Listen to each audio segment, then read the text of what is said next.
Pemirsa, pemerintah mempersilahkan Imam Besar Front Pembela Islam Rizik Syihab pulang ke Indonesia. Sebelumnya Rizik mengumumkan akan pulang 10 November mendatang. Imam Besar Front Pembela Islam Rizik Syihab mengumumkan akan pulang ke tanah air pada 10 November 2020.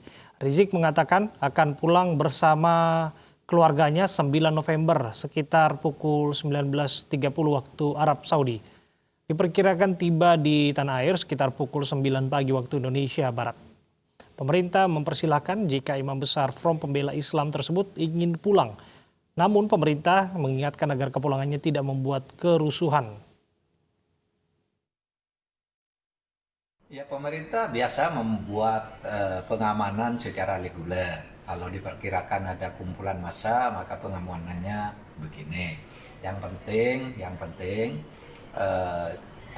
jangan membuat kerusuhan. Karena Habib Rizik itu mau pulang dengan revolusi akhlak. Nah, kalau membuat kerusakan itu berarti bukan pengikutnya Habib Rizik, kita sikat, gitu. Kalau dia buat kerusuhan, kalau mau pengikut Habib Rizik yang tertib, karena pemerintah sekarang sedang dalam kampanye dan sosialisasi protokol kesehatan sebagai vaksin sementara sebelum datang vaksin yang sesungguhnya, maka protokol kesehatan supaya dipatuhi agar tidak saling memudorotkan. Kalau dalam hukum fikih itu namanya la dororo la diror. Jangan saling menyulitkan antara orang. Jadi Anda jaga, orang lain jaga. Silakan. Nah, akan halnya Habib Rizik sendiri mau pulang, ya kita tidak pernah menghalangi Habib Rizik. Kita tidak pernah berhalang. Bahwa dia terhalang pulang, itu urusan dia dengan pemerintah Arab Saudi dan kita sudah tahu salah. Itu aja. Dan sekarang udah selesai, ya pulang aja. Kita kan nggak pernah menghalangi pulang.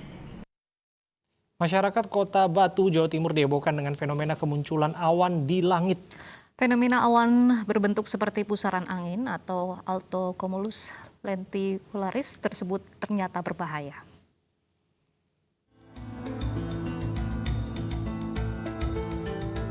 Inilah fenomena awan yang menghebohkan warga Kota Batu dan Malang Raya. Awan di atas perbukitan Taman Hutan Rakyat, Tumenggung Suryo, dan Gunung Panderman berbentuk seperti pusaran angin dan topi terbalik. Fenomena awan ini merupakan altocumulus lenticularis yang juga dikenal sebagai awan lentikuler. Awan berbentuk seperti lensa ini umumnya terbentuk di daerah perbukitan dan dataran tinggi. Awan ini menyimpan potensi bahaya bagi penerbangan. Di atas gunung gitu, karena akibat dari angin yang berhembus di atas gunung, jadinya dia membentuk awan yang seperti topi itu, menyebabkan turbulensi atau guncangan di dalam awan. Jadi kalau pesawat masuk ke situ, nembus ke awan, bisa jadi dia tuh ada guncangan di dalam situ, jadi ada turbulennya gitu. Sementara dari hasil penelitian, fenomena awan ini merupakan pertanda keberadaan gelombang gunung atau yang kerap dikenal dengan angin bohorok. Dari Batu, Jawa Timur, Denny Irwansyah, iNews melaporkan. Status Gunung Merapi dinaikkan statusnya dari waspada menjadi siaga oleh Pusat Vulkanologi dan Mitigasi Bencana Geologi. Hal tersebut karena meningkatkan aktivitas kegempaan.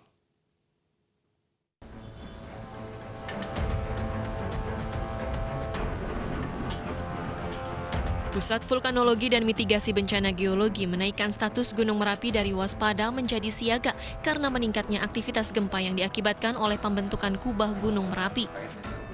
Sebelumnya dalam 1 bulan hanya terjadi 100 aktivitas gempa berfrekuensi rendah. Namun saat ini 1 hari aktivitas kegempaan Gunung Merapi bisa mencapai 300 kali. Akibatnya 4 daerah seperti Kabupaten Sleman, Boyolali, Magelang, dan Klaten harus menjauhi Gunung Merapi dengan radius 5 km dari bibir kawah. Terjadi peningkatan tekanan di dalam tubuh gunung yang awalnya hanya beberapa sentimeter per hari, sekarang sudah mencapai per 4 November kemarin sudah mencapai 11 cm per hari. Artinya gunungnya itu tekanan di dalamnya semakin meningkat.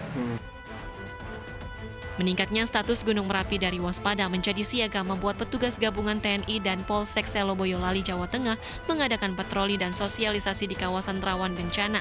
Salah satunya di sejumlah dusun desa Tlogolele yang letaknya 3,5 km dari puncak Merapi. Patroli bertujuan untuk mengingatkan para warga agar meningkatkan kewaspadaan seiring dengan meningkatnya status Gunung Merapi. Selain patroli dan sosialisasi, petugas gabungan TNI Polri juga mengecek jalur evakuasi dan menambah tanda petunjuk jalur evakuasi. Sama Pak dan Ramil tadi sudah mengecek jalur evakuasi.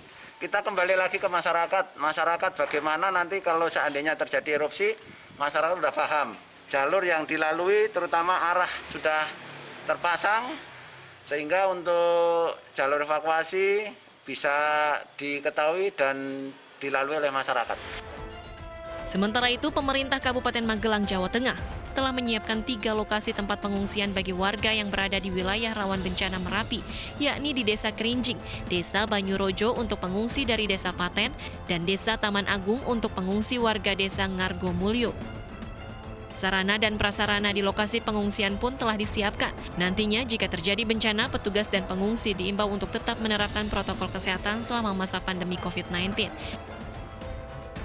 Tim Liputan iNews melaporkan. Sejumlah warga kabur saat razia protokol kesehatan di Kemayoran, Jakarta Pusat. Kami akan hadirkan informasinya sesaat lagi.